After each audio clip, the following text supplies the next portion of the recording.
ডিউটির পোশাক পরা অবস্থায় একজন পুলিশ অফিসার রাস্তার ধারে কার্ডবোর্ড পেতে একমনে নামাজ আদায় করছেন।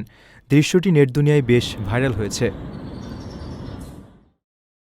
ঘটনাটি তুরস্কের ইস্তাম্বুলের ফাতেহ জেলার। ভোরের আলো তখনও পুরোপুরি ফোটেনি, চারদিকে উৎসবের আলোকসজ্জা ঝুলছে। এমন সময় দায়িত্বরত এক পুলিশ অফিসার ফুটপাতে পড়ে থাকা কার্ডবোর্ডের উপর দাঁড়িয়ে একাগ্রতার সাথে নামাজ আদায় করছেন। পেশাগত দায়িত্ব পালনের পাশাপাশি ধর্মীয় বিধান মেনে চলার এমন দৃষ্টান্ত মানুষকে মুগ্ধ করেছে। সামাজিক মাধ্যমে ভিডিওটি শেয়ার করে নেটিজেনরা অফিসারের প্রশংসা করছেন। অনেকে বলছেন এটি নিষ্ঠা ও ভক্তির এক অনন্য উদাহরণ। ডিউটির পোশাক পরেও স্রষ্টার প্রতি এমন অনুগত থাকা সত্যিই প্রশংসার দাবিদার।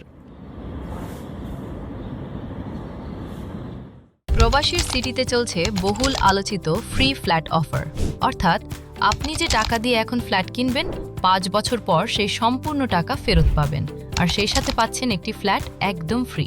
অফারটি সীমিত সময়ের জন্য, তাই দ্রুত যোগাযোগ করুন স্ক্রিনে দেওয়া নাম্বারে।